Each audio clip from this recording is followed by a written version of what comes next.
सुधारकाचार्य पांडे जी। राधे राधे महाराज। महाराज जी, आपके चरणों में कोटि कोटि प्रणाम। हम सांसारिक दुख चिंताओं से ग्रस्त हैं महाराज जी, इनसे निकलना चाहते हैं और नहीं भी निकलना चाहते, समझे। इस प्रकार के द्वंद्व, ये ऐसा दुख है कि इससे छूटना भी अच्छा नहीं लगता, नहीं ना। ये संसार का ऐसा दुख है कि दुख तो लगता है पर इसे गले लगाने की इच्छा होती है, इसको छोड़ने की भी इच्छा नहीं। इस प्रकार के द्वंद्व हमेशा मानसिक धरातल पर चलते रहते हैं। नौकरी, परिवार, प्रेम, समाज और मुक्ति में तादात्म्य बिठाकर किस तरह हम अपने जीवन को सफल बना। भोगैश्वर्य प्रसक्तानाम तयापहत चेतसाम व्यवसायत्मिका बुद्धि समाधो न विधीयते। भगवान श्री कृष्ण ने कहा, जिनका चित्त भोग और ऐश्वर्य ने अपहृत कर लिया है वो कभी भगवत प्राप्ति का चिंतन ही नहीं कर सकते कि ये सब कुछ छोड़कर भगवत प्राप्ति करे। इतना ये मीठा जहर है कि इसे खाने में अच्छा लगता है, परिणाम में दुख होता है, लेकिन भोगने में अच्छा लगता है। इससे अलग जीवन जीना मतलब कभी कभी तो उत्साह ही नहीं बनेगा, ऐसा लगेगा मैं कैसे छोड़ सकता हूँ। लेकिन यही हमारा भ्रम है। इसी भ्रम को दूर करने के लिए साधना है। यदि हम साधना करेंगे तो हमारे अंदर सुंदर ज्ञान जागृत हो जाएगा, तब फिर ये सब छूटेगा, पहले नहीं छोड़ना। साधना के प्रथम चरण में क्या करना होगा? नाम जप। उठते बैठते चलते फिरते खाते पीते स्नान करो या ना करो, जैसी भी परिस्थिति में हो, इसीलिए नाम जप सर्वोपरि है। फिर नाम जप के प्रताप से फिर गुरु जी की शरणागति और गुरु से फिर गुरु मंत्र लेकर नियम पूर्वक फिर साधना करना। फिर उसमें कई प्रकार की साधनाएं होती। पहले तुम नाम जप पकड़ो, खान पान संभालो।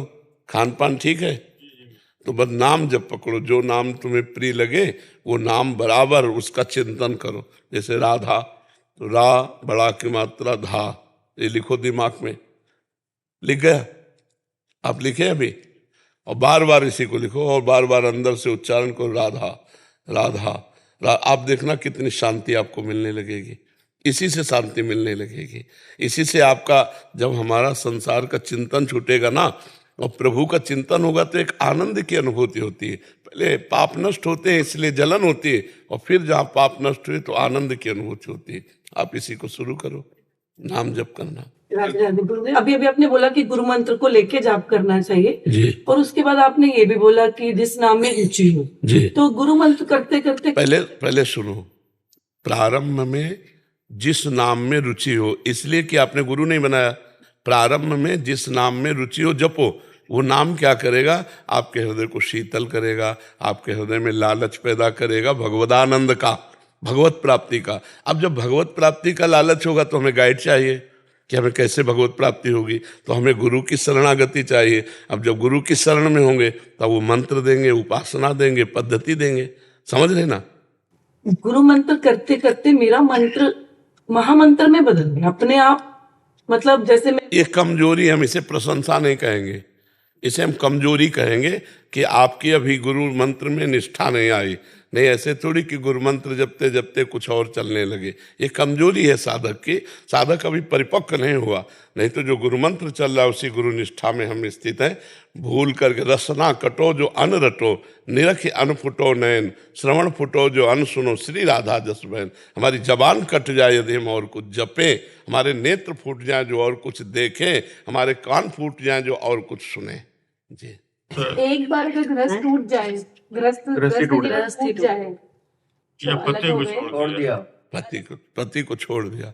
अब तुम्हारी हिम्मत हो तो ब्रह्मचर्य से रहो, अगर हिम्मत नहीं है तो आगे किसी को स्वीकार कर लीजिए। भाई देखो, इसमें हमें तो ये देखना होगा कि व्यभिचार से अच्छा है किसी एक पुरुष को स्वीकार करके धर्म पूर्वक जिया जाए। नहीं, चार लोगों से अगर हम मान लो ब्रह्मचारी नहीं रह सकते और इधर उधर गंदी हरकत करें तो उस हरकत से अच्छा है किसी एक सात्विक पुरुष को स्वीकार करके भगवत आराधना करे। और इधर उधर मन भटकाने से ठीक नहीं है। ये बढ़िया है कि किसी एक पुरुष का आश्रय लेकर के निकल जाए, जिंदगी पार कर ले।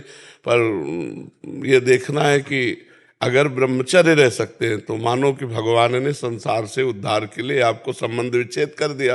अब आप ब्रह्मचर्य से रहकर भजन करो। अगर ये क्षमता नहीं है तो फिर किसी एक पुरुष को स्वीकार कर लेना चाहिए। हिमांशु गोयल जी। राधे राधे महाराज जी। राधे राधे महाराज जी। महाराज जी, पिछले 16-17 महीने से आपसे जुड़ा हूं। महाराज जी, मुझे महादेव जी ने आपकी शरण में भेजा है। और महाराज जी एक प्रश्न है कि सतु दीर्घ काल निरंतर सत्कार सेवितो दृढ़ भूमि। महाराज जी क्या ये सूत्र भजन मार्ग को प्रतीक्षा मार्ग बनाता है? अगर हाँ तो श्री जी की कृपा कैसे पाएं कि कभी प्रतीक्षा करते थके नहीं? अभ्यास दृढ़ होने पर यहां हम कृपा और प्रतीक्षा इन शब्दों का प्रयोग नहीं करते। सूत्र क्या कह रहा है? सा माने जो तुम्हें गुरु मंत्र मिला है, जो तुम्हें नाम मिला है, सा तू दीर्घ काल मतलब लंबे समय तक निरंतर सत्कार सेवितो दृढ़ भूमि। यदि निरंतर आदर के सहित बहुत लंबे समय तक मंत्र जप आ जाए तो फिर करना नहीं पड़ेगा, फिर होने में आ जाएगा, और जब होने में आ जाएगा तब आनंद की अनुभूति होगी। पातंजलि जी सा तू दीर्घ काल निरंतर सत्कार बराबर आदर सहित जपे। क्योंकि दीर्घ काल इसलिए कहा, कभी कभी मन रजोगुण से युक्त हो जाएगा तो भोग विलासिता चाहेगा, कभी तमोगुण से युक्त हो जाएगा तो निद्रा आलस्य प्रमाद, कभी सतोगुण से युक्त होगा तो रुचि बढ़ जाएगी। 3 गुणों का प्रभाव अंतःकरण में पड़ता रहता है।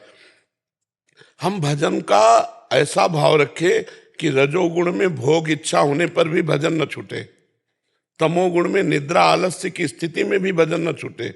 सातु दीर्घ काल निरंतर निरंतर आदर के सहित सत्कार। अब सत्कार शब्द पर ध्यान दें। भोजन अच्छा मिला, नाम जब छूट गया तो सत्कार किसका हुआ, आदर किसका हुआ? भोजन का। रुपया मिला, नाम जब छूट गया तो आदर किसका हुआ? रुपये का हुआ। कोई व्यक्ति मिला, उससे बातचीत में लगे, भजन छूट गया, चिंतन छूट गया तो कौन बड़ा हुआ? भजन बड़ा हुआ या वो व्यक्ति बड़ा हुआ? व्यक्ति बड़ा हुआ। कोई घटना घटी सुखद या दुखद, भजन छूट गया तो कौन? घटना बड़ी हुई या भजन बड़ा हुआ? तो ये बात देखना। सातु दीर्घ काल निरंतर सत्कार, नाम से बढ़कर कुछ नहीं, गुरुमंत्र से बढ़कर कुछ नहीं। तो हम बात भी करें तो नाम का चिंतन करते हुए राधा, भोजन कर रहे हैं तो राधा, कोई घटना आया है तो राधा राधा राधा। हमें न तो शोकित होना है न हर्षित होना है। हर्षित होकर के नाम छूट जाएगा, शोकित हो गए तो नाम छूट जाएगा।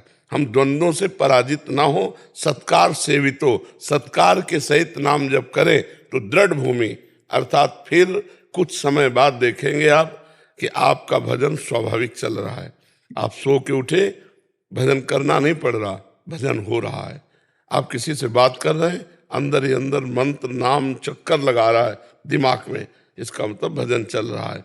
तो दृढ़ भूमि हो जाएगी। सातु दीर्घ काल निरंतर सत्कार सेवितो दृढ़ भूमि। सेवितो पर ध्यान दें। राधा राधा राधा राधा, हमारा चिंतन सीधे नाम पे बना रहे।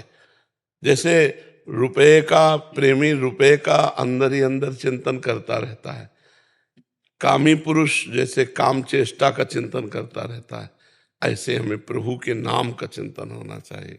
नाम सर्व तीर्थों का तीर्थ है, नाम सर्व ज्ञानों का ज्ञान है, नाम सर्व साधनों का साधन है, नाम सब फलों का फल है। यदि ये नाम हमारी जिह्वा पे बहुत काल तक चला तो हमारा अभ्यास दृढ़ हो जाएगा, हमारा भजन परिपक्व हो जाएगा। समझ रहे हो ना? हठ पूर्वक लगाए रखना है। बुद्धि चल रही है, हठ पूर्वक उसको लगाए। बिल्कुल बिल्कुल। और ये जो आया है यही कृपा है।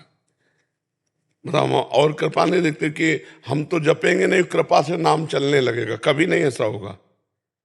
मन क्रम वचन छाड़ चतुराई, तो भजत कृपा करिहे रघुराई। यदि मन वचन कर्म से चतुरता छोड़कर डटकर भजन करें, ये हमारी तरफ से होगा तो कृपा तो है ही है। यही कृपा है कि हम हठ पूर्वक भजन करें। शास्त्रों में कई जगह आया जिह्वाग्रे, जीव के अग्रभाग से, ना कि मन साग्रे। मन लगे न लगे तुम इसकी परवाह न करो, हठ पूर्वक जिह्वा से। नाम जी जप जागहि जोगी, परमार्थी प्रपंच वियोगी। जो परमार्थी हैं, प्रपंच त्यागी हैं, वो नाम जप करके ज्ञान में जग जाते हैं। अहोवत सुपरितो गरियान यद जिह्वाग्रे वर्तते नाम तुभ्यम। वो स्वपच धन्य है जिसकी जिह्वा पे भगवान का अग्रनाम। इसमें थोड़ा जिद्दी स्वभाव रखना पड़ेगा, हठी स्वभाव रखना पड़ेगा। नाम जप में मन नहीं लग रहा है यार, कैसे जपे? नहीं, मन लगे न लगे, राधा राधा राधा राधा राधा। तो प्रपंचों के और सांसारिक विषयों में लेके जाता है। हाँ, उसको हठपूर्वक ही लगा। हठपूर्वक लगाओ तो एक दिन आप देखोगे, पहले अभी संकल्प बनता है, फिर नाम जब जब बढ़ेगा तो स्फुरणा होगी, फिर खत्म हो जाएगा। युवराज शर्मा जी उड़ीसा से। राधे राधे गुरुजी। महाराज जी आपके चरणों में कोटि कोटि प्रणाम। महाराज जी आपकी कृपा और भक्ति से यदि मुझे देवादिदेव महादेव और माँ आदि शक्ति के दर्शन होते हैं तो क्या ये भगवत प्राप्ति मानी जाएगी या फिर ये भगवत प्राप्ति के लिए प्रभु द्वारा दिखाया गया मार्ग माना जाएगा? मार्ग। अभी भगवत प्राप्ति नहीं हो गई क्या? जैसे अब कई लोग हैं, जैसे परम पूज्य श्री रामकृष्ण परमहंस जी या परम पूज्य श्री महात्मा त्रिलंग स्वामी जी, तो ऐसे हम तो सिर्फ महादेव की भक्ति करके रुक जाते हैं। नहीं तो ऐसा कोई सिद्धांत थोड़ी है कि महादेव का हर भक्त वैष्णव ही बने, ऐसा थोड़ी है। वो भगवान शिव पूर्ण है, कोई भगवान शंकर अपूर्ण थोड़ी है। जो श्री कृष्ण है वही शिव है, जो शिव है वही श्री कृष्ण है, कोई अंतर थोड़ी है। तो जो शिव में आसक्त है वो भी पूर्ण है, जो कृष्ण में आसक्त है वो भी पूर्ण है। तो भगवान शिव जब कृपा करते हैं तो अपने निज जनों को कहीं कहीं कृष्ण भक्ति में लगा देते हैं, जैसे नरसिंह मेहता को लगा दिया, प्रेमानंद को लगा दिया, और कितने ऐसे तो ये उनकी मौज है कि अपने किस पार्षद को कहाँ भेजते हैं। बकाया वो पूर्ण है, शिव पूर्ण, कोई अधूरे थोड़ी है, अपूर्ण थोड़ी है, पूर्ण परमात्मा है महादेव जी। समझ रहे हो ना? गुरुजी अब जैसे हम लोग घर में बहुत देवी देवताओं की पूजा करते हैं, राम जी, हनुमान जी, लक्ष्मी जी, सब। प्रारंभ में तो हमें लगता है सबको ही ऐसे करता है, फिर आगे चलकर जब भक्ति रंग लाती तब वो एक में आ जाती है। अभी तो प्रारंभ में तो सबकी भक्ति ऐसी चलती है, कोई दोष नहीं है। महाराज जी एक छोटा सा सवाल और था, अगर जैसे अब 84 जी का नियम है कि 7 दिन में 12-12 पढ़ करके पूरा करें, मैं कोशिश करता हूँ कि एक ही दिन में 1-1 घंटे में करके पूरा। बहुत सुंदर, बहुत सुंदर, बहुत सुंदर। भगवान की बड़ी कृपा है, आप ऐसा ही किया करो, ठीक है? हाँ, बहुत। आप कहते हैं नाम जप करो आपका कल्याण हो जाएगा, भगवत प्राप्ति हो जाएगी। गुरु जी हम श्री जी की सेवा कैसे प्राप्ति होगी? हाँ, ये बात तुम्हारी और गंभीर है। जब श्री जी की सखी की शरण में हो जाओगे और उनकी आज्ञा के अनुसार सेवा में प्रगट में लगोगे तो फिर अप्रकट सेवा में जो अपनी दृष्टि में नहीं आ रही है, अव्यक्त है हमारी दृष्टि से, वो दिव्य सेवा में प्रवेश आचार्य करवाते हैं। जैसे हम लोगों के आचार्य हरिवंश महाप्रभु है ना, तो हित सजनी है, हम उनकी शरण में हुए पास से श्री जी की सेवा में पहुंच जाएंगे। कल्याण होना, मोक्ष होना, भगवत प्राप्ति होना ये अलग बात है, सेवा में पहुंचना अलग बात है। श्री जी की सखी रूप होकर सेवा, ये आचार्य गुरु कृपा से ही होता है, इसमें साधना बल काम नहीं करता। जब हम इस मार्ग में आए थे ना तो एक बच्चे जैसे थे, ज्ञान मार्ग में प्रवीण होते हुए भी बिल्कुल कुछ समझ में नहीं आ रहा था। ये जो हरिवंश रस है, बिरलो समझन हार, अगर हमारे गुरुदेव भगवान कृपा न करते तो हम बिल्कुल इस रस को नहीं समझ पाते। हमारी बुद्धि ही काम नहीं कर रही थी, जो ज्ञान में काम कर रही थी वो प्रेम में काम नहीं कर रही थी प्रियालाल के। जब उनकी कृपा हुई तब समझ में आया। तो हरिवंश महाप्रभु का शरणागत होकर गुरुदेव की आज्ञा के अनुसार रस रीति से यदि सेवा की जाए तो यहाँ जो सेवा में रुचि होगी वही श्री जी की सेवा में पहुंचा दिया जाएगा। हाँ, गुरु जी हमारे माता पिता वर्ष पदार्थ का सेवन करते हैं तो हम आप तो वो अपनी गति को प्राप्त होंगे, आप मत खाइए, आप अपनी गति को प्राप्त हो। उसी बर्तन में हमको पाना पड़ता है ना, फिर तो दीक्षा नहीं मिल सकती, फिर दीक्षा नहीं दे सकते, क्योंकि अभक्ष भोजन का तो त्याग हम जब किसी को दीक्षा देते हैं तो 4 बातें कहते हैं। 11 माला गुरु मंत्र का नित्य जप, 12 पद चतुराशी जी के, अभक्ष भोजन का त्याग और कुसंग का त्याग, ये 4 बातें कहते हैं। शेष बातें धीरे धीरे सब सुधर जाएंगी।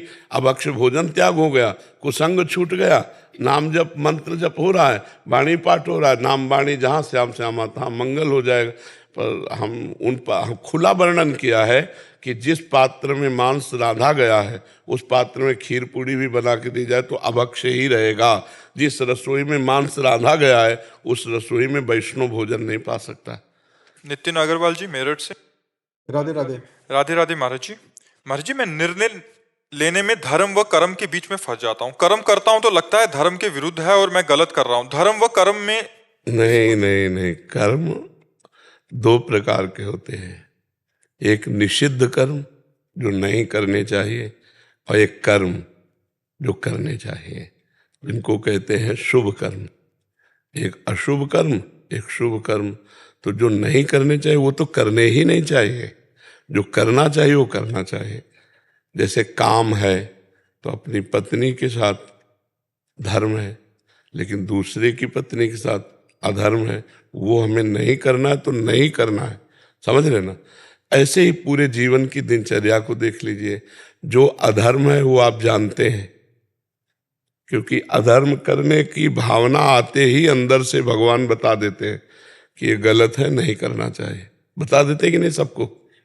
सबको भगवान अंदर कहते ये गलत है यार, मेरा मन नहीं कहता कि मैं करूं। फिर होता है अरे यार, तो वो जो दो मन की वृत्तियां होती हैं, एक असत मन और एक सत मन। सत मन कहेगा कि नहीं, असत मन कहेगा अरे करो कोई बात नहीं है, ठीक है, चलता है सब। तो धर्म वही होता है जिसको करना चाहिए, ऐसा संत कहते हैं, शास्त्र कहते हैं, वो कर्म करना चाहिए। और जिसे धर्म कहता है नहीं करना चाहिए, उसे नहीं करना चाहिए।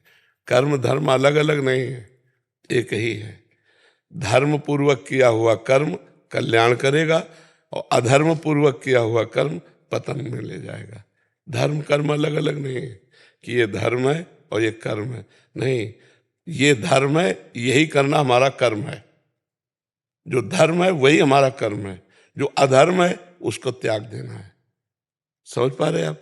महाराज, पर कभी कभी व्यथा ऐसी होती है कि जैसे मैं कोई कर्म कर रहा हूँ और उससे किसी का नुकसान हो रहा है, पर वो मेरा कर्म है करना, तो अब उसमें देखना पड़ेगा कि किसी का नुकसान, जैसे वो आदमी गलत है और उसका नुकसान हो रहा है, हम अपने कर्तव्य का पालन कर रहे हैं तो ठीक है, लेकिन वो सही है तो आपका वो कर्तव्य कैसा हो सकता है जो किसी को दुख पहुंचाए? हमें बताओ कौन सा कर्म। महाराज, जैसे मान लीजिए कोई अज्ञानी है और मैं कोई कर्म कर रहा हूँ, उसका नुकसान हो रहा है, पर वो उस चीज नहीं, अब हमें ये देखना पड़ेगा कि आप क्यों ऐसा कर्म कर रहे हैं कि उसका नुकसान होगा। महाराज, मतलब मैं एक उदाहरण के तौर पे बताऊं, आप किस डिपार्टमेंट में हैं? मैं एक कंपनी में प्रबंधक के कार्य पर हूँ। हाँ। तो मेरे पास लगभग 100 लोग काम करते हैं। तो मान लीजिए किसी के लिए मैं कोई निर्णय ले रहा हूँ, तो कभी कभी ऐसा होता है कि उसका नुकसान हो रहा होता है, पर मेरे पास एक मतलब पावर है कि मैं उसको नुकसान होने से रोक सकूं। हाँ। तो पर वो अपनी जगह गलत है, पर वो अज्ञानी है। हाँ, इसमें देखना है कि अगर वो आपकी कृपा से उसका नुकसान भी ना हो और वो सही ढंग से चलने लगे तो ज़्यादा अच्छा रहेगा। एक बार दो बार किसी को हम कठोर शब्दों से शासन में भी लेकर सुधार सकते हैं कि देखो भाई ये काम है, अगर ये काम आप इस तरह से नहीं करते हैं तो आपको निकाल देंगे, या आपको जो भी दंड विधान है। तो हमें लगता है एक दो बार अगर हम चांस दें किसी को तो फिर ज़्यादा अच्छा रहेगा। डायरेक्ट किसी का अहित ना करें, एक दो बार उसको सचेत कर दें। इसलिए आप बिल्कुल ठीक चलिए, जिससे कंपनी का भी लाभ हो और आपका भी मंगल हो। अगर आप कंपनी के लाभ की बात नहीं सोचेंगे तो आपकी हानि हो जाएगी। और कर्तव्य कंपनी के प्रति, हाँ बिल्कुल नहीं, वो धर्म है आपका, वही धर्म है आपका, क्योंकि कंपनी ने आपको अधिकार दे रखा है।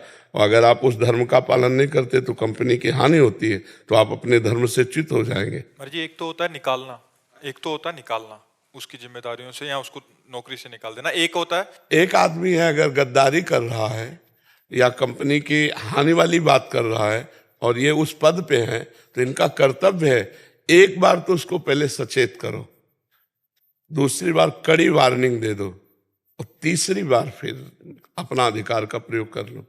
महाराज जी, हमारा भी है, पत्नी हमारी है, धर्मपत्नी बैठी हुई, वो भी कहती हैं जैसे हम भी इस समय एक पदाधिकारी के रूप में कहीं पे विराजमान है आपकी कृपा से, तो लगभग 2500 आदमी हैं हमारे उसमें, और कई लोगों को अलग अलग तरीके से बताना पड़ता है। तो ये कई बार नाराज हमारे ऊपर होती, क्यों डांटते हो लोगों को? नहीं, डांटना भी जरूरी है, क्योंकि कोई कार्य, जैसे विद्यार्थी है, थोड़ा शासन की जरूरत है। तो मेरे जी एक तो होता है निकाल देना। तो क्या हम, अगर उन्होंने कोई ऐसा अपराध कर दिया जो नहीं है, हम उसको दंड दे सकते हैं? 1-2 दिन का दंड दे दिया या कोई ऐसा? नहीं, हमने इसीलिए कहा पहला तो हम उसको समझाएं, दूसरे में कड़ी वार्निंग दें, कोशिश करें। और तीसरे ऑप्शन में फिर निकाल दें, क्योंकि किसी की जीविका का हनन हो जाए तो वो भी ठीक नहीं है, और हम जिस कार्य की जिम्मेवारी लिए उसमें हानि हो जाए वो भी ठीक नहीं है। तो दोनों का मिलान करके उसका मंगल हो, अपना काम बन जाए।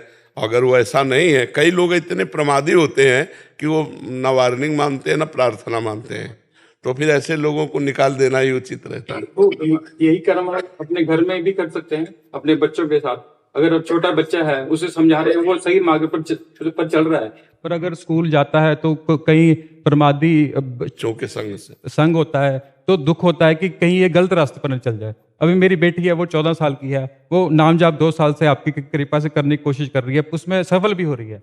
बट जब स्कूल जाती है तो बच्चे मिलते हैं और कुछ ना कुछ दिमाग में संस्कार, हाँ, गलत संस्कार आते। तो हमारा एज ए पिता हम वहाँ ये सूत्र नहीं चलेगा, वहाँ निकाल देने वाला सूत्र नहीं चलेगा। वहाँ प्रार्थना और शासन के द्वारा ही संभाला जा सकता है। साम नीति कहते हैं बहुत प्यार दुलार से समझाना, और दंड नीति कहते हैं शासन के द्वारा समझाना। तो फिर गलती हो गई, फिर यही बात कहेंगे, लेकिन हम उसको निकाल नहीं सकते क्योंकि हमारा बच्चा है। उसको तो चाहे जितना कुमार्गामी हो जाए, बच्चा तो बच्चा ही रहता है ना। अपने उसके हर समय सहयोग में ही रहेंगे, शासन के द्वारा संभाल सकते, पर ये सूत्र वहां नहीं लागू होगा। शिंदो जी दिल्ली से। महाराज जी राधा राधा। महाराज जी, संसारिक रिश्तों का क्या मोल है? इनसे बिछुड़ने में इतना दुख क्यों होता? हमसे पूछती हो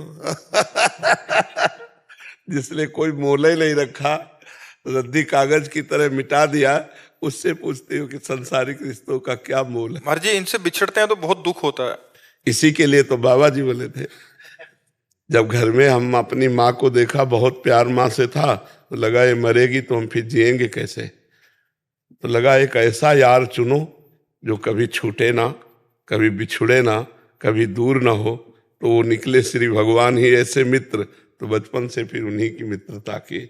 अगर संबंधों का वास्तविक सुख लेना चाहते हो तो सब में भगवान की भावना करो।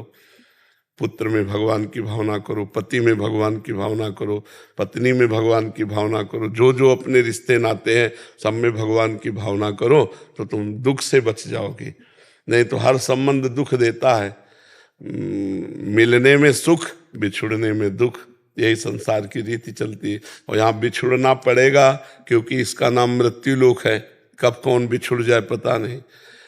ये आसक्ति बहुत दुख देती है।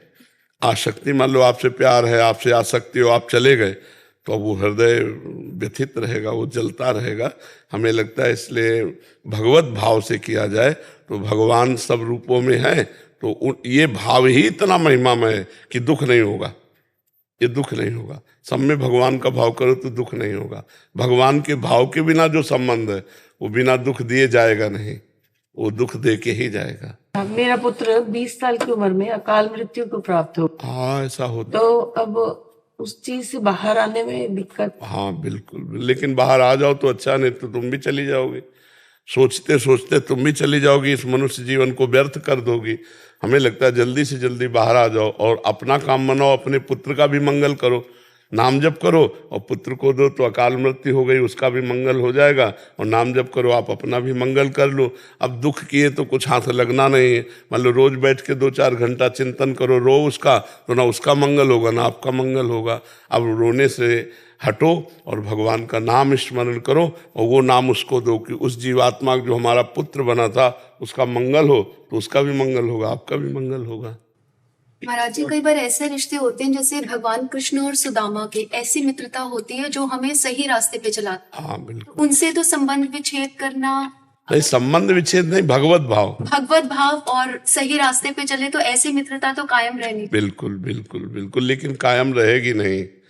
ये माया क्षेत्र है, कहीं न कहीं प्रतिकूलता आ जाएगी, कहीं न कहीं विक्षेप पड़ जाएगा। बराबर श्री कृष्ण और सुदामा की जैसी मित्रता तो श्री कृष्ण ही निर्वाह कर सकते हैं। सुदामा जैसा त्यागी और श्री कृष्ण अनुरागी, और श्री कृष्ण जैसे ऐश्वर्यवान और ऐसे त्यागी मित्र को प्यार करने वाले। नहीं, गरीब मित्र को कोई प्यार करता है क्या? गरीब मित्र को फोन उठाने बंद कर दे कि कहीं कुछ मांग न ले ले। तो वो अगर किसी चीज की आप शुभकामना भी दे रहा होगा तो भी फोन नहीं उठाएंगे। अरे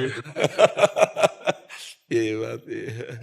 महाराज जी, आपकी शिक्षा मुझे अपनी इंद्रियों पर काबू रखने में शक्ति देती है, इसके लिए मैं आपका आभारी हूँ। महाराज जी, इनका प्रश्न है कि इनके पिताजी कोई दूसरी महिला के साथ रहते हैं और उनसे एक बच्चा भी है, और ये लास्ट में एक प्रश्न कर रहे हैं कि अगर मैं अपने पिता के प्रति दोष भाव करता हूं तो क्या मुझे भगवत प्राप्ति में नहीं, दोष भाव करना ही चाहिए इस स्थिति में, क्योंकि तुम्हारे जैसा जवान पुत्र है और फिर भी वो अन्य महिला का संग कर रहे हैं और संतान उत्पन्न कर रहे हैं, तो कहीं ना कहीं वो अपनी वासनाओं के अधीन है। तो आपको अलग ही रहना चाहिए, अलग ही भाव कर लेना चाहिए। अब मानना ही नहीं चाहिए कि वो आपके पिता है, क्योंकि उन और संतान और महिला से तो फिर अब आपको अलग ही रहना उचित है। अगर आप उनका संपर्क करेंगे तो आपके जीवन की हानि हो सकती है या उनके जीवन की हानि हो सकती है। कभी आपको गुस्सा लगा, वो प्रतिकूल हुए तो आप नाराज होकर कुछ न कर बैठे, और कहीं आप बाधा पड़ेंगे तो कहीं वो कुछ कर न बैठे। इसलिए हमें लगता है दोनों अलग रहो तो अच्छा है। उनको अपने मार्ग में चलने दो, जहाँ वो जा रहे हैं तुम अच्छे मार्ग में चलो। जी, आजकल ये बहुत प्रश्न आ रहे हैं, कल भी एक प्रश्न था, हम पढ़ नहीं पाए थे। देखो, अभी तो कोई बात ही नहीं है, अभी तो 5000 वर्ष कलयुग के हुए, थोड़ा और कलयुग बढ़ने दो। भाव भ्रष्ट आचारा सब संसारा, धर्म सुने नहीं काना। महाराज जी, कल के उसमें था कि मेरे पिताजी मेरी उम्र की लड़की को घर ले आए। हाँ, तो ऐसा यहाँ जहाँ ये बच्ची बैठी, यहाँ एक दिन एक लड़की नहीं बैठी थी कि मेरे साथ बचपन से ऐसा मेरे घर वाले कर, 2-3 दिन, हाँ 2-3 दिन पहले, और बहुत डिप्रेशन में थी। तो ये सब राक्षसी प्रवृत्ति, इसीलिए तो कहते हैं जब तक अध्यात्म को स्वीकार नहीं करोगे, धर्म को स्वीकार नहीं करोगे, तब तक बुद्धि शुद्ध नहीं होगी, ये सब गंदी बातें बनी रहेंगी। तो हमें लगता है जो गिर रहे हैं गिरने दीजिए, अपने को संभाल लो। सुरेंद्र जी, मोहाली, पंजाब। राधा वल्लभ श्री हरिवंश महाराज जी, राधे राधे। गुरुजी, अगर कोई विरक्त जन अपने जीवन के अंतिम छोर में शरीर की असमर्थता के कारण अपने परिवार में लौट आता है तथा अंतिम समय में सेवा उनके परिवार वाले करते हैं, तो क्या उस विरक्त को भगवत प्राप्ति होगी? ठीक नहीं है। हम भगवत प्राप्ति की बात तो नहीं बता सकते, क्योंकि अंतिम भगवान जाने कि उनका चिंतन क्या था, लेकिन ये ठीक नहीं है। तो उनकी जो नाथपंथी थे, उनकी जो शमशान सिद्धियां थी, वो सारी अभी घर में परेशानी कर रही है। शमशान सिद्ध संत थे सर, वो बाबा जी, वो जैसे घोरी होते हैं। अच्छा। हाँ, तो उनके पास वो काल भैरवी, ये दुर्ग वगैरह, ये सारा था उनका। तो वो कह रहे कि वो सिद्धियां शराब और मांस शादी की मांग करती हैं। तो 3 अकाल मृत्यु, नौजवान इंजीनियर मेरे भांजे पूरे हो गए। अब ये सब हमारी समझ में नहीं आता, हमारी ये समझ में नहीं आता है। अगर आप नाम जप करें, धर्म से चलें, तो किसी भी देवी देवता की ताकत नहीं कि आपका कुछ बिगाड़ सके। ये मेरे तो समझ में कभी आता नहीं कि कोई हमारा बाल बांका कर लेगा। ऐसा उसी पंथ के संतों से भी मिला जी, उन्होंने बोला अगर आप इनके नजदीक रहोगे तो ठीक है, नहीं तो आप लोगों का सबका नुकसान करेंगे। ये इस प्रकार की तुम हम जो कहें वो करो ना। देखो, जिसकी मृत्यु जब होनी है तब होनी है कि नहीं, इसका नाम मृत्यु लोक है। अब कोई तुक्का लगे, कोई मान लो बराबर समय है, 2-3-4 डनंग है, तो आपको लगा कि अहित हो गया हमारे किसी देवी देवता, नाम जप करो, नाम कीर्तन घर में करो, आधा घंटे राधा राधा नाम कीर्तन करो, और भगवान के आश्रित रहो, कुछ कोई नहीं कर सकता। जिते विनायक शुभ अशुभ विघ्न करे नहीं कोई, विघ्न करे नहीं कोई, डरे कलिकाल कष्ट भय, हरे सकल संताप हर से हरि नाम जपत जय। कोई भूत प्रेत पिशाच, कोई भी यक्ष राक्षस देवी देवता ऐसे किसी को सता लेंगे? अरे ईश्वर का शासन है। हाँ, हमारे कर्म बिगड़ जाते हैं, तब वो वही हमारे भूत बन के लग जाते हैं। बेटी की भी यही हालत है जी, समझ लो 6 साल से वो लगातार, मैं 14 साइकेट्रिस्ट को दिखा चुका हूँ। वो भी मतलब जो भक्त लोग हैं वो बोलते हैं अगर आप नाम कीर्तन करें और राधा नाम खुद जपें, और जिसको हो उसको राधा नाम जपाएं, और फिर हमें बता देना करके। ठीक है। 1 महीने बाद आना, हमें बता देना कि क्या लाभ हुआ, क्या नुकसान हुआ। ठीक है। वृंदावन से यमुना जल लेते जाना, अपने घर में छिड़क लेना, और रोज अब आधा घंटा कीर्तन करना, राधा राधा राधा, और नाम जप करना, फिर बताना आके। ठीक है। गगन शर्मा जी, राधे राधे। राधे राधे महाराज जी। महाराज जी, मुझे ऐसा क्यों लगता है कि गुरुजी मैं धरती पर कुछ विशेष उद्देश्य से आया हूँ, वो उद्देश्य कैसे पता करूं? वैसे सब मनुष्य विशेष उद्देश्य के लिए आए हैं। बड़े भाग मानुष तन पावा, सुर दुर्लभ सदग्रंथन गावा, साधन धाम मोक्ष कर द्वारा, पाई न जे परलोक संहारा, सो परत्र दुख पावई, सिर धुनि धुनि पछताए, काल ही कर्मय ईश्वर मिथ्या दोष लगाए। बोले बड़े भाग से मनुष्य शरीर मिला, ये देवताओं के लिए भी दुर्लभ है। मतलब देव दुर्लभ दे ही कही गई, मनुष्य दे। देवताओं को जो भोग प्राप्त है वो मनुष्य लोक में है ही नहीं। वहां जब कोई देवता चलता है तो सुगंध का वातावरण हो जाता है, यहाँ पसीने की दुर्गंध, किस तरह की दुर्गंध। फिर भी देव दुर्लभ कहा गया मनुष्य शरीर, क्यों? क्योंकि देवता भजन नहीं कर सकते, वो भोग तो भोग सकते हैं लेकिन तपस्या नहीं कर सकते, भजन करके भगवान को नहीं प्राप्त कर सकते। तो हमारा आपका जो विशेष कर्तव्य है वो भगवान का भजन करके भगवान को प्राप्त करना है। ये लौकिक उन्नति कितनी भी बड़ी प्राप्त हो जाए, अगर परमार्थ नहीं बना तो मरने के बाद फिर सब विद्या भूल गए, फिर पता नहीं किस योनि में जन्म होगा। अगर मनुष्य ही जन्मे तो फिर ककारा पढ़ाई शुरू होगी, फिर एक एक रुपया कमाओ, फिर मर जाओ, फिर यही शुरू करो। तो मनुष्य जन्म का विशेष कर्तव्य भगवत प्राप्ति। समझ पा रहे? अगर भगवत प्राप्ति नहीं तो जीवन बेकार है, फिर उसका कोई महत्व नहीं। नरेश कुमार शर्मा जी, उड़ीसा से। राधे राधे। राधे राधे महाराज जी। महाराज जी, मैं और मेरा पूरा परिवार आपका सत्संग सुनता है और आपके बताए गए मार्ग पर चलने की कोशिश कर रहा है। महाराज जी, मेरा एक प्रश्न है कि भक्ति करके भगवत प्राप्ति के लिए वेश धारण करना आवश्यक है? नहीं, नहीं, बिल्कुल नहीं। वेश से इसका कोई ताल्लुक नहीं है। हाँ, अगर अपने हृदय में ये इच्छा जागृत है कि अब मैं गृहस्थ धर्म का त्याग करके विरक्त मार्ग लेता हूं, तो बना ही इसीलिए है। लेकिन ये कोई आवश्यक नहीं है। गृहस्थ में रहते हुए भी एक संत को जो भगवत प्राप्ति होगी वही आपको होगी, यदि आप ऐसे आचरणों से चलें तो। अपनी पत्नी से ही काम का संबंध, अपनी मेहनत की कमाई हुई संपत्ति से परिवार का पोषण और खूब नाम जप, निश्चित भगवत प्राप्ति हो जाएगी। भगवान की कथा सुने, सत्संग सुने, नाम जप करे, परोपकार करे, भगवत प्राप्ति हो जाएगी। अब संत बन गया और रुपया पैसा के पीछे घूम रहा है, इधर उधर उद्दंडता कर रहा है, तो उसको भगवत प्राप्ति थोड़ी हो जाएगी। जो भगवत वेश धारण कर ले और भगवान का भजन न करे तो फिर नरक जाना पड़ेगा। गृहस्थी के वेश में भगवान का भजन कर रहा है तो भगवान को प्राप्त होगा। समझ पाए आप? महाराज जी, वेश से क्या भाव भी सुदृढ़ होता है? हाँ, भाव सुदृढ़ होता है उन लोगों का जो सच्चे ईमानदार हैं। सच्ची ईमानदारी तो वेश हर समय वैराग्य का प्रतीक है। वेश भगवान की प्राप्ति में सहायक भी है, पर वेश का दुरुपयोग ना हो जाए तो। वेश प्रणाम नमस्कार भी करवाने में, ऐसे आपको कौन जानता है भगत हो, कौन प्रणाम करेगा? और अभी आप लाल पीला वेश धारण कर लो तो संत भगवान। वेश स्वाभाविक ही आ जाता है, जो इस मार्ग में चलते हैं स्वाभाविक ये वेश आ जाता है। उसकी इच्छा करनी पड़ती है, फिर उसका मार्ग अलग है। हमें तो वेश की उद्देश्य की मान्यता समझते हैं। अगर उद्देश्य ठीक है तो सब ठीक है, उद्देश्य ठीक नहीं तो बहुत कूड़ा करकट है। वेश रख के पाखंड करना इधर उधर सब ठीक नहीं, दूसरे का खाना भी ठीक नहीं। भेष तो तब सार्थक है जब भगवान के लिए प्राण समर्पित कर दिए, विरक्त हो गए। कभी ऐसे नहीं किया और निरंतर भजन करेंगे, किसी से कोई संबंध नहीं, किसी से कोई मतलब नहीं, तो धन्य है फिर वेश धारण करना।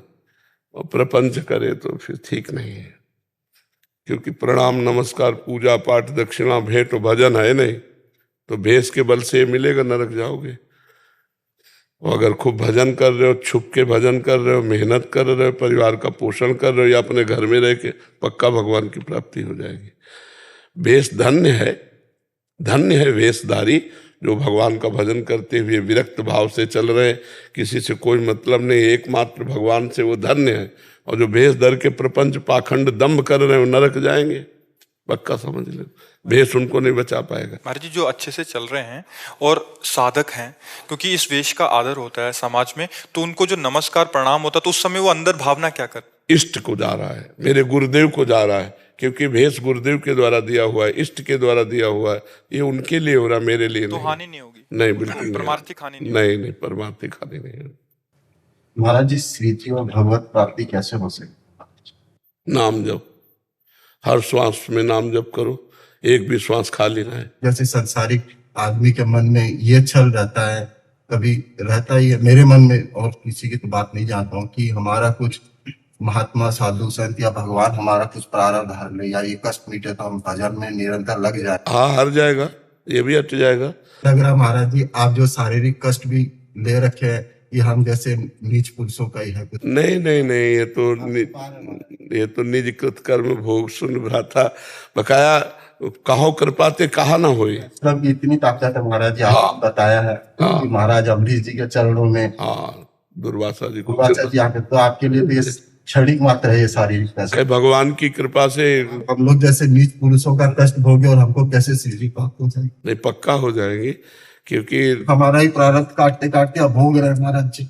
नहीं, हमें कोई भोग ही नहीं है, कष्ट काट रहे हैं और आप ले रहे हैं अपने ऊपर। नहीं, हमें कोई कष्ट नहीं है। जैसे आप छुपाते हैं सब। नहीं ले, ऐसे नहीं है, सब निज कृत कर्म भोग सुन भ्राता निज कृत कर्म है।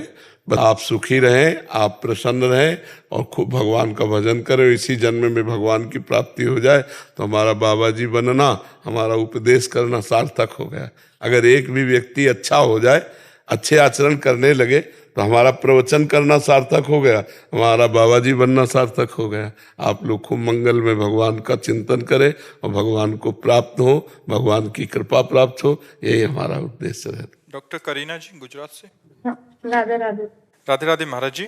महाराज जी, मेरा ये प्रश्न है कि मेरे घर में श्री राधा गोविंद जी की भक्ति और प्रेम सेवा मैं उनको अपना घर का सदस्य मानकर करती हूँ। भगवान के वस्त्र आदि अपने हाथ से पहनाती हूँ, किंतु मेरे माता पिता भी खुशी से मेरा साथ देते हैं। पर पारिवारिक जन, रिश्तेदार जन या अन्य जानकार लोग मेरे माता पिता को मेरी बढ़ती भक्ति और सेवा भाव को रोक लगाने के लिए कहते हैं कि ये सब की उम्र नहीं है, अगर मैं नहीं रुकूंगी तो कहीं गृहस्थ जीवन का त्याग कर ना दूं। और काफी ऐसा नहीं है, ऐसा नहीं है। वो तो गृहस्थ जीवन के त्यागने का एक अलग ही भाव होता है। बहुत सी बच्चियां हैं जो बाल ब्रह्मचारी रहकर भजन कर रही, पर सात्विक वृत्ति से भक्ति करते हुए किसी की सुंदर घर गृहस्थी चलाने वाली बहू भी तो बना जा सकता है। ये गलत धारणा है। और अगर ये बात है कि इस अवस्था में भक्ति नहीं, तो बुढ़ापे में कोई भक्ति कर रहा हो और बाल्यावस्था में ना किया हो, हमें ऐसा एक भी उदाहरण बता दो।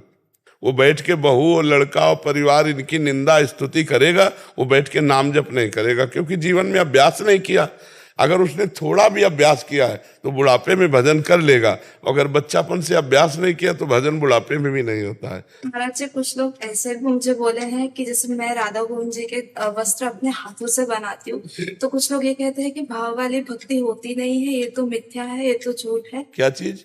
भाव वाली जो भक्ति होती है ना, कि हम भाव से भगवान को देखते हैं और हमें उनके चेहरे देख के भाव पर। ये तुम किसी की बातें मत सुनो। भगवान को एक फूल भी जब हम चढ़ाते हैं ना, तो बहुत प्यार से वो प्रसन्न होकर स्वीकार करते हैं। देखो हम भगवान की सेवा कैसे करते हैं। जैसे पिता एक आया, 4 सेव लाया, 4 बच्चों को दे दिया। एक बच्चा दौड़ा और वही सेव जो पिता लाया है उसके मुख में ऐसे पवाने लगा, पिताजी पापा आप पाप। अब पापा को कैसा लगेगा? उसका हृदय भराएगा कि नहीं आएगा? और वो उस बच्चे को गोद में उठा के अपने हाथ से उसको सेव पवाएगा। यही भगवत सेवा है। हमको सब कुछ राधा गोविंद ने ही दिया है, क्योंकि वो दाता है, तो उन्हीं की दी हुई वस्तु उन्हीं को भोग। तो दियम वस्तु गोविंदम तुभ्यमेव समर्पये, आपके द्वारा दी। तो भगवान वैसे ही प्रसन्न हो जाते हैं। जैसे 4 बच्चों को बांटा और एक बच्चा दौड़ के पापा पापा उसके मुख में पवा दिया, तो पापा वैसे प्यार तो चारों को करते हैं, पर सबसे अधिक प्यार उसको होगा। तो ऐसे ही भगवान सब पर मोर बराबर दया। पर जो भगवान को भोग लगाता है, भगवान को वस्त्र पहनाता है, तो दिया तो सब कुछ भगवान ने ही है। उन्हीं की दी हुई वस्तु से उनका पूजन। दूसरों की मत सुनो, संसार बहुत कड़ुआ है, ये किसी को नहीं बख्शता। आप चुपचाप अपनी भक्ति मार्ग में लगे रहें। अक्षय सोनी जी जैसलमेर से। राधे राधे। राधे राधे महाराज जी, आपके चरणों में कोटि कोटि प्रणाम। महाराज जी, आपके बताने में इतना तो समझ आएगा कि भक्ति ही शक्ति है। महाराज जी, कुछ वर्ष के इंतजार के बाद पिछले वर्ष हमें संतान, इनको कह रहे हैं कि अपने संतान की प्राप्ति हुई। पत्नी ने खूब स्तुति सुनाई, राम स्तुति सुनाई। सुबह वो श्री जी के पास चले गई, अगली सुबह ही बच्चा जो भी हुआ था। कुछ दिनों बाद पूज्य माता जी चले गई। फिर अभी पत्नी कह रही कि अभी अगला बच्चे होंगे तो हम नाम नहीं सुनाएंगे, और डरने लग गई है कि नाम से चलेगी। ना सुनाओगी तो जितने दिन जीना है उतने दिन ही तो जीना है। मैं ये थोड़ा समझाना, मतलब पूरा बताना चाहता हूँ अभी हमारे मन में प्रारब्ध को लेके आपके बल से हमें इतना है कि हम उसको सामना कर रहे हैं, लेकिन हमको उसके लिए कोई डर नहीं है, कोई वो पश्चाताप नहीं है, कुछ भी नहीं है। लेकिन वो ये डरती है कि किसी भी बच्चे को या आने वाले जो भी हमारा रहेगा बच्चा, उसको नाम सुनाने में भय रहता है। वो ऐसा संयोग बन गया कि आपने नाम सुनाया और वो पधार गया, तो इसलिए उनको डर बैठ गया। मतलब ऐसा है कि वो जब था एकदम स्वस्थ था, ठीक है, और मतलब वो जब भी रोता था तो उसको श्री राम स्तुति या राधा नाम जाप करते थे, वो एकदम शांत हो जाता था, एकदम शांत। देखो वो पुण्यात्मा जीव था, इतने दिन के लिए आया था, तो भगवान नाम सुन करके उसका काम पूरा हो गया और भगवान को प्राप्त। उसका मार्ग बता दो कि उस भय नहीं लगे बस। नहीं भय, देखो ये संयोग बैठ गया, नहीं तो तुलसीदास जी तो राम राम कह के ही पैदा हुए थे। राम बोला नाम इसीलिए पड़ा था कि जन्म लेते ही बोले राम राम, वो रोए नहीं थे, तो बहुत बड़ी आयु प्राप्त करके शरीर पूरा किया। वो संयोग बन गया ना, वो उस जीव की आयु पूरी हो गई, संयोग बन गया। अब माता पिता हो तो उनको डर लग गया कि अगर राम सुनाएंगे, कृष्ण सुनाएंगे नाम, तो कहीं पधार न जाए। हमारी भक्ति जो भी है वो हम पूरी कर रहे हैं, लेकिन वो बच्चों को सुनाने में थोड़ा उसको भय रहता है। कोई बात नहीं, डरे मत, अब ना डरे। नाम सुनाने से मंगल होता है, अमंगल नहीं होता है। वो जीव जाना ही था, उसी समय जाना था। ऐसा नहीं कि नाम नहीं सुनाएंगे तो रुक जाए, ऐसा भी हो सकता है। क्या हो सकता है कि इस बार नाम ना सुनाओगे, वो बना रहेगा। तो वो ऐसे छल करती रहती है, ऐसा संयोग बैठालती रहती है कि दिमाग में आता है कि यार सही बात है क्या, ऐसा कैसे हो सकता है। अमर हो जाएगा, वो दिव्य हो जाएगा। भगवान का नाम जो है बड़ा मंगलमय है, पर संयोग ऐसा बैठाल देगी कि यार वृंदावन चलते हैं, अब कुछ गड़बड़ हो गया, चलो। फिर 10-5 दिन बाद तैयारी, वृंदावन चलते, फिर गड़बड़ हो गया। तो उसको विश्वास में दिमाग में बैठ गया कि यार जब वृंदावन का नाम ले जाने का, तब गड़बड़ हो जाता है। ये ऐसे माया तुक्का बैठालती है कि आदमी की श्रद्धा नष्ट हो जाए। और भक्ति ऐसा पुष्ट करती है कि उसके हर कार्य पर वो अपनी नजर रखे, माया पर, और उसके हिले ना, उसके कार्य से हमारी भक्ति कमजोर न पड़े। तो ये बात समझ लो कि माया कुछ न कुछ ऐसी घटनाएं मिलाती रहेगी जिससे आपको भगवान से अविश्वास हो जाए। एक आया था प्रश्न महाराज जी कल परसों में कि जब भी वृंदावन आओ तो मेरा एक्सीडेंट होता है। हाँ। अभी तो डर लगता है कि अभी कहाँ टूटेगी। हम सेनपुर है, वहां कुछ दिन रुके, कई वर्ष रुके गंगा के किनारे। बहुत जंगल है, एकांत है, वहां किसी का आना जाना नहीं। तो एक किसान आदमी, तो भैंस उनके थी, तो एक दिन आए, उन्होंने कहा सरकार हम पेड़ा बना के लावे घर से। तो हम कहा ले आओ भाई, तो ले आए। तो 1-2 किलो जैसे पेड़ा, तो 1-2 संत थे, मिलके पा लिया। वहां केवल 2 रोटी और अरहर की दाल मिलती थी बस 24 घंटे में। तो बिल्कुल गरीब आश्रम, वहां कुछ ऐसा नहीं। तो उन्होंने कहा सरकार रोज ले आया करे। हम कहा ले आया करो। तो 7 दिन लाए, और वो भैंस मर गई, वही जिसके पेड़ा है। अब अगले दिन ला वो आए, ला पेड़ा है। तो अब पूछा गाँव वालों से, बोले कभी ले आएंगे। क्यों? बोले आपको 7 दिन जिस भैंस के दूध का पेड़ा पाया वही भैंस मर गई। वो कह रहे हैं ये माया ऐसे तुक्का लगा देती है कि फिर जीव को विश्वास होना मुश्किल हो जाता है भगवान पे। मैं बहन लेके जा रहा हूँ रात को करीब, राधा कुंड की बहन जी, और मेरे मन में आती पर मैं बीड़ी मैंने माना है, नहीं पूछूंगा जाएगी।